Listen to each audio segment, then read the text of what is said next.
मित्रों, आज मैं आपको ऐसे नियम बताने वाला हूं जिसे आप अपना लेते हैं तो यकीन मानिए आप अपने बुरे हालातों से जरूर बाहर निकल आएंगे और आप मानसिक रूप से एक मजबूत इंसान भी बन जाएंगे। तो दोस्तों, आज की यह वीडियो बहुत ही ज्ञानवर्धक होने वाली है। इसे छोड़कर कहीं जाइएगा नहीं। एक बार एक महात्मा आश्रम में अपने शिष्यों को दिमाग के ऊपर कुछ प्रवचन दे रहे थे। गुरु कह रहे थे कि इंसान के मस्तिष्क के विचार कभी अच्छे होते हैं तो कभी बुरे होते हैं। अच्छे विचार जब उसके दिमाग में जन्म लेते हैं तो वह अच्छी और कल्याणकारी बातें सोचता है, लेकिन वहीं पर अगर बुरे और गलत भावनाएं जन्म लेती हैं तो उससे उसका पतन होता है। तभी उन्हीं में से एक सबल नाम का शिष्य खड़ा होता है और गुरु से पूछता है कि गुरुवर, क्या कुछ ऐसा तरीका आप बता सकते हैं जिससे कि हम अपने दिमाग को मजबूत और ताकतवर बना सकते हैं, खुद को मानसिक रूप से मजबूत बना सके। गुरु कहते हैं कि अवश्य मैं बताऊंगा, लेकिन उससे पहले मैं कुछ बातें मन पर बता रहा हूं जिसे तुम लोग ध्यान पूर्वक सुनना। तभी जाकर के हम बताएंगे कि मानसिक रूप से मजबूत कैसे बने। तभी तुम सब इस बात को बड़ी ही आसानी से समझ पाओगे। गुरु कहते हैं कि जब भी हम कुछ सोचते हैं तो सबसे पहले वह विचार हमारे मस्तिष्क में जन्म लेते हैं और उसी के अनुरूप हमारा पूरा शरीर कार्य करने लगता है। मान लो कि आप कुछ दुख भरी बातें सोचते हैं तो आप बिल्कुल शिथिल होते चले जाते हैं। आपके शरीर की ऊर्जा कम होने लगती है, लेकिन वहीं पर अगर आप कुछ उत्साह भरी बातें सोचते हैं तो आपके शरीर के अंदर असीमित ऊर्जा बहने लगती है। आप वाकई में ऊर्जावान दिखाई देने लगते हैं। आप यह अनुभव खुद कर पाएंगे कि जब आप खुशी होते हैं तो आपके शरीर के अंदर बहुत ऊर्जा आ जाती है, आपका रोम रोम खिल उठता है। ऐसा इसलिए हुआ क्योंकि आपने अपने दिमाग में कुछ जोश भरी बातें सोची। शरीर तो वही है आपका, लेकिन जब आप दुखी होते हैं तो आपका शरीर बिल्कुल ऊर्जा विहीन हो जाता है। लेकिन जब आपके विचार जोश भरे वाले होते हैं तो आपका शरीर खिल उठता है। यानी हमारा शरीर किस तरीके से काम करेगा, यह सब हमारे मस्तिष्क में उत्पन्न हो रहे विचारों पर निर्भर करता है। अब तुम सबको मेरी बातें बहुत ही अच्छे तरीके से समझ में आएंगी। अब हम बताने जा रहे हैं कि मानसिक रूप से हम मजबूत कैसे बने। गुरु कहते हैं कि मैं तुम सबको 8 तरीका बताऊंगा। अगर आप उन 8 तरीकों को अपने दिमाग में लाते हैं, वैसा ही सोचते हैं, तो यकीन मानिए आपका शरीर भी वैसा ही काम करने लगेगा। जैसा कि मैं पहले बता चुका हूं कि जब आप दुखी होते हैं तो आपका शरीर ऊर्जा विहीन होने लगता है, लेकिन जब आप खुश होते हैं, आपके दिमाग में अच्छा विचार आया और आप खुश हो गए तो आपके शरीर में अच्छी ऊर्जा बहने लगती है। इसका मतलब यह है कि अगर हम वह 8 तरीके जान ले और वही हम अपने दिमाग में सोचें तो हमारा शरीर भी ऊर्जा और जोश से भर जाएगा, अर्थात हम मानसिक रूप से मजबूत बन जाएंगे। और वास्तव में जब आप मानसिक रूप से मजबूत बन जाएंगे तो आप मुश्किल हालातों का सामना बड़ी ही आसानी से कर लेंगे। गुरु कहते हैं कि शिष्यों, मानसिक रूप से मजबूत बनने का पहला नियम है, जो हो चुका है उसकी परवाह करना छोड़ दो। गुरु कहते हैं कि शिष्यों, मुझे यह बताओ कि सूर्य किस दिशा में उगता है। तो सभी शिष्यों ने एक साथ जवाब दिया कि गुरुजी, सूर्य पूर्व दिशा में निकलता है। फिर गुरुजी ने कहा कि अगर मैं यह कहूं कि सूर्य पश्चिम दिशा से निकले तो क्या वह निकलेगा? सभी शिष्य कहते हैं कि बिल्कुल नहीं गुरुवर, सूर्य तो पूर्व दिशा से ही निकलेगा। हम उसके स्थान को, उसकी जगह को बदल नहीं सकते हैं। फिर गुरु कहते हैं कि मान लो बारिश का मौसम है और अगर मैं ये बोलूं कि बारिश बंद हो जाए तो क्या हमारे बोलने से बारिश बंद हो जाएगी? शिष्य कहते हैं कि नहीं गुरुवर, वह तो मौसम में बदलाव की वजह से होगा। जब मौसम में बदलाव होगा तो बारिश बंद हो जाएगी। फिर गुरुजी कहते हैं कि अगर मैं तुम लोगों से यह कहूं कि ठंडी के मौसम में गर्मी पड़ने लगे तो ऐसा होने वाला तो नहीं है। शिष्य कहते हैं गुरुवर, आप ठीक कह रहे हैं। यह कभी नहीं हो सकता कि ठंडी के मौसम में गर्मी पड़े और गर्मी के मौसम में ठंडी पड़ने लगे। यह मौसम तो प्रकृति पर निर्भर करता है, जो कि हमारे बस में नहीं है। फिर गुरु कहते हैं कि ठीक उसी प्रकार अगर जो चीज हमारे वश में नहीं होती है या जो बातें, घटनाएं बीत चुकी हैं, अगर हम उन घटनाओं को लेकर बार बार परेशान होते रहेंगे या उसकी बहुत ज्यादा परवाह करेंगे तो क्या हम भूतकाल की घटनाओं को बदल सकते हैं? शिष्य कहते हैं कि नहीं गुरुवर। फिर गुरु कहते हैं कि अगर तुम उन बीती घटनाओं को लेकर के बार बार चिंता में रहोगे और उस चीज की परवाह करोगे तो तुम परेशान होते चले जाओगे। इसीलिए तुम्हारी जिंदगी में जो घटित हो चुका है, कोशिश करो उसे भुलाने की, और उसका एकमात्र तरीका है कि आप अपने आने वाले समय पर, आने वाले भविष्य पर, आने वाली चीजों पर अपना ध्यान केंद्रित करिए। गुरु आगे कहते हैं कि मानसिक रूप से मजबूत बनने का दूसरा नियम है ध्यान करने की आदत डालें।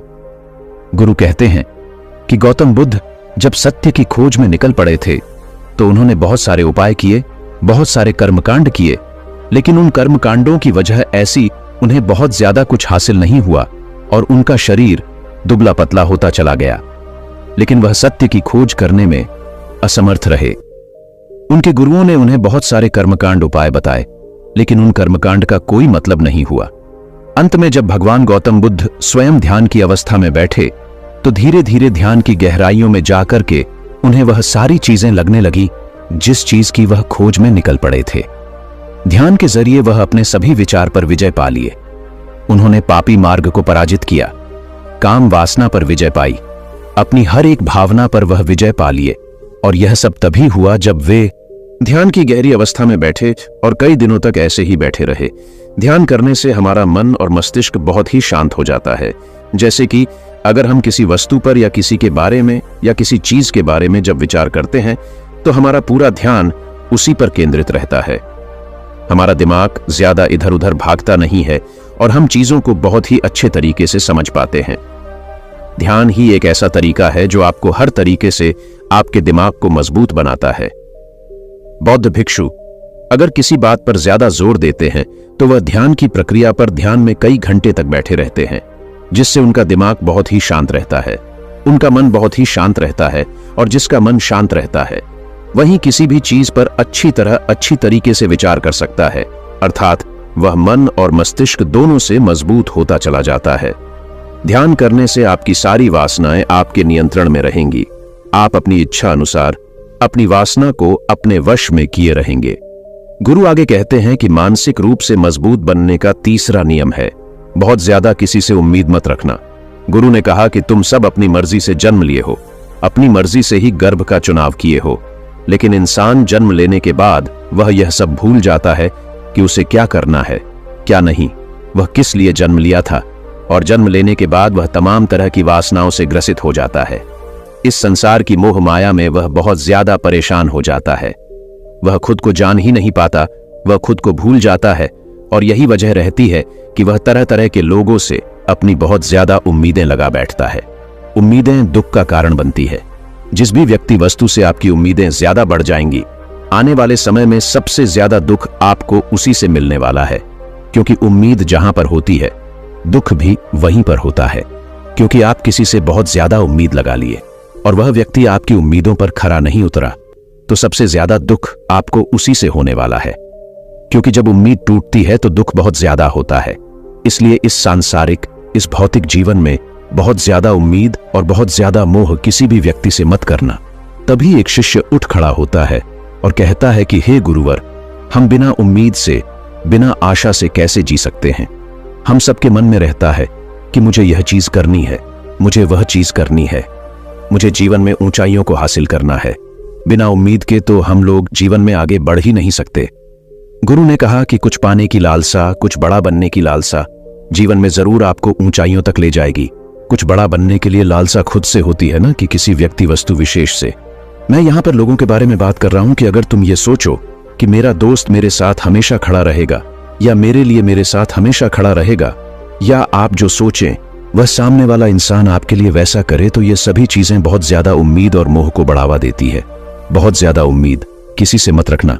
खुद से उम्मीद रखोगे तो दुख बहुत ज्यादा नहीं होगा, लेकिन अगर दूसरों से उम्मीद रखोगे और वह उम्मीद पूरी नहीं हुई तो दुख बहुत ज्यादा होगा। कई बार होता है कि माता पिता जो अपने जीवन में हासिल नहीं कर पाए, वह चाहते हैं कि वह चीज उनके बच्चे हासिल करे। वह सारा भार अपने बच्चों पर लाद देते हैं, बच्चे उनके हिसाब से चले, वो उनकी उम्मीदों को पूरा करें। उन्होंने जो अपने जीवन में हासिल नहीं कर पाए वह काम अब उनके बच्चे करें। और लगभग इस समय तो सभी के माता पिता यही कह रहे हैं। बहुत कम लोग होते हैं जो अपने बच्चों को आजाद रखते हैं। मेरी सभी से गुजारिश है, अपनी उम्मीदों का पहाड़ अपने बच्चों पर न थोपें। गुरु कहते हैं कि मानसिक रूप से मजबूत होने का चौथा नियम है कि पहली बार में ही किसी काम में फेल होने से डरो मत। गुरु आगे कहते हैं कि शिष्य, अगर डर तुम पर हावी हो जाएगा तो तुम अवश्य असफल हो जाओगे। अपनी जिंदगी में वह इंसान सबसे ज्यादा असफल होता है जिसे अपने लक्ष्य को पाने का डर रहता है। अगर डर तुम्हारी जिंदगी में बढ़ गया तो तुम्हें वह असफलता की तरफ जरूर ले जाएगा। क्योंकि डर तुम्हारे आत्मबल को, तुम्हारे आत्मविश्वास को डगमगा देगा, कमजोर कर देगा, और तुम्हारा आत्मबल, तुम्हारा आत्मविश्वास कमजोर हो जाएगा तो तुम निश्चित ही अपने लक्ष्य को पाने में असमर्थ महसूस करोगे, और यही असमर्थता तुम्हें असफलता की तरफ ले जाएगी। इसलिए जीवन में जब तुम अपने लक्ष्य की प्राप्ति के लिए आगे बढ़ो तो मन में किसी भी चीज की शंका मत रखो कि मैं फेल हो जाऊंगा, अगर यह नहीं हुआ तो ये हो जाएगा। ये सब बातें अपने दिमाग में मत लाओ, क्योंकि ये सभी बातें आपको डर की तरफ ले जाएंगी, और जब डर बढ़ेगा तो तमाम शंका आपके दिमाग में पैदा होगी। आपको घबराहट भी हो सकती है, आपको नींद नहीं आएगी, रात को बेचैन मन होने लगेगा, क्योंकि आपका डर आपको असफलता की तरफ ले जा रहा है, और जब असफलता का विचार आपके दिमाग में आएगा तो आप और ज्यादा डरने लगेंगे। इसलिए जीवन में जब आप लक्ष्य की प्राप्ति के लिए आगे बढ़ जाओ तो मन में कोई शंका मत रखो, सिर्फ और सिर्फ अपने काम करने पर ध्यान दो। जब तुम काम करने पर ध्यान दोगे तो तुम कभी डरोगे नहीं, क्योंकि तुम अपने लक्ष्य की प्राप्ति के लिए काम कर रहे हो। उसके लिए जुट गए हो तो तुम्हारा डर खत्म हो जाएगा, और जब डर खत्म हो जाएगा तो तुम जरूर सफल हो जाओगे। गुरु आगे कहते हैं कि 5वां नियम है मानसिक रूप से मजबूत बनना। वह यह है कि जिंदगी में कभी भी खुद को कोसो नहीं। गुरु कहते हैं कि जो इंसान जितना ज्यादा संघर्ष करता है वह उतना ही मजबूत बनता चला जाता है। जितना ज्यादा तुम मजबूत बनोगे उतना ही ज्यादा तुम काबिल होते चले जाओगे। इसलिए अगर तुम किसी भी चीज में असफल भी हो जाते हो, या कोई चीज तुम्हारी इच्छा के अनुसार नहीं हुई, या तुमने कुछ ऐसा कार्य किया जैसा नहीं करना चाहिए था, और इन सब बातों को लेकर के अगर तुम पछता रहे हो, खुद को कोस रहे हो, तो यह तुम्हें मानसिक रूप से कमजोर करता चला जाएगा, क्योंकि खुद को कोसना बहुत ज्यादा खतरनाक होता है। यह आपके दिमाग की क्षमता को कम कर देगा, आपकी सोचने समझने की शक्ति को कम कर देगा, आपके आत्मबल, आपके आत्मविश्वास को कम कर देगा। इसीलिए जीवन में कभी भी किसी भी कार्य के लिए खुद को कोसना नहीं, क्योंकि अगर वह कार्य तुमसे नहीं हुआ है, या जो तुम सोच रहे हो वह जिंदगी में नहीं कर पाए, तो इसका मतलब यह नहीं है कि तुम असफल ही हो गए। अगर मैं यह कहूं कि यह सामने वाला आम का पेड़ है, इस पर सबसे पहले कौन सा जानवर चढ़ेगा, हाथी, बंदर, या फिर गिलहरी, और या फिर शेर? तो सभी शिष्यों ने कहा कि गुरुवर, इस पर तो गिलहरी और बंदर सबसे पहले चढ़ जाएंगे। तभी फिर गुरु कहते हैं कि तो अगर यह हाथी सोचे कि मैं इस पेड़ पर नहीं चढ़ पाया, अगर वह खुद को कोसने लगे, तो क्या यह सही है? शिष्य ने कहा कि गुरुवर, यह तो गलत बात है, क्योंकि हाथी तो कभी भी पेड़ पर चढ़ ही नहीं सकता। हाथी तो पेड़ पर चढ़ने के लिए बना ही नहीं है। गुरु कहते हैं कि ठीक इसी प्रकार हर एक व्यक्ति का काम करने की कला का, दिमाग का अलग अलग महत्व होता है। कोई किसी कार्य में माहिर होता है तो कोई किसी कार्य में, बस हमें इसी को समझने की जरूरत होती है। जरूरी नहीं कि दुनिया के लोग जैसा कर रहे हैं तो तुम भी वैसा करो। तुम अपनी प्रतिभा के हिसाब से कार्य को करो। अगर तुम अपनी प्रतिभा के हिसाब से करोगे तो तुम उसमें जरूर सफल होगे। गुरु आगे कहते हैं कि मानसिक रूप से मजबूत बनने का 6वां नियम है अपनी ऊर्जा को व्यर्थ में बर्बाद मत करो। गुरु कहते हैं कि तुम सबके अंदर अभी बहुत ऊर्जा है। कभी भी अपनी ऊर्जा को गलत कार्यों में, गलत लोगों पर बर्बाद मत करना, क्योंकि अगर तुम अपनी ऊर्जा को बर्बाद करोगे तो वह तुम्हें बर्बादी की तरफ ले जाएगी। इसीलिए अपनी ऊर्जा को अपने लक्ष्य में लगाओ, क्योंकि अभी तुम सबके पास बहुत ज्यादा ऊर्जा है। अगर तुम सब पूरी ऊर्जा के साथ अपने लक्ष्य पर जुड़ जाओगे तो तुम जरूर सफल हो जाओगे। कभी भी अपनी ऊर्जा को गलत कार्यों में, गलत लोगों पर बर्बाद मत करना, क्योंकि अगर तुम अपनी ऊर्जा को बर्बाद करोगे तो वह तुम्हें बर्बादी की तरफ ले जाएगी। इसलिए अपनी ऊर्जा को अपने लक्ष्य में लगाओ, क्योंकि अभी तुम सबके पास बहुत ज्यादा ऊर्जा है। अगर तुम सब पूरी ऊर्जा के साथ अपने लक्ष्य पर जुड़ जाओगे तो तुम जरूर सफल हो जाओगे। लेकिन अगर तुम ऊर्जा को गलत जगह पर लगा रहे हो तो तुम्हारी ऊर्जा बिखरने लगेगी, और जब ऊर्जा बिखरने लगेगी तो तुम कभी भी अपने लक्ष्य को प्राप्त नहीं कर पाओगे। गुरु आगे कहते हैं कि मानसिक रूप से मजबूत बनने का 7वां नियम है सुनो सबकी, लेकिन करो अपने मन की। गुरु कहते हैं कि शिष्यों, पहले ध्यान से तुम यह पता करो कि तुम्हारे अंदर कितनी क्षमता है। अगर तुम सबको अपनी क्षमता के बारे में पता है तो तुम अपनी क्षमता के हिसाब से कार्य को करो। भले लाखों लोग तुमसे यह बोले कि तुम इस कार्य को नहीं कर सकते हो, उस कार्य को नहीं कर सकते हो, तो तुम कभी भी उन पर भरोसा नहीं करना या उनके हिसाब से मत चलना, क्योंकि शरीर तुम्हारा अपना है। तुम्हें खुद के बारे में सबसे ज्यादा तुम ही जान पाओगे। कोई दूसरा तुम्हारे बारे में तुमसे ज्यादा नहीं जान पाएगा। तुम सबको अपने अपने बारे में पता होगा, अपनी अपनी क्षमता के बारे में पता होगा कि तुम इस कार्य को या किसी भी कार्य को कैसे कर सकते हो। कोई किसी कार्य को बहुत जल्दी कर सकता है तो कोई थोड़ा समय लगा सकता है। ये सब बातें तुम सबको खुद के बारे में सबसे ज्यादा तुम्ही को ही पता होगी। इसीलिए तुम्हारे अंदर जो क्षमता है, अपनी क्षमता के हिसाब से ही अपने कार्य का चुनाव करो। और जब तुम अपनी क्षमता के हिसाब से कार्य को करोगे, खुद के अंदर की आवाज को सुनोगे, तो तुम जीवन में जरूर आगे जाओगे। कई बार होता है कि लोग खुद की क्षमता को पहचानता ही नहीं।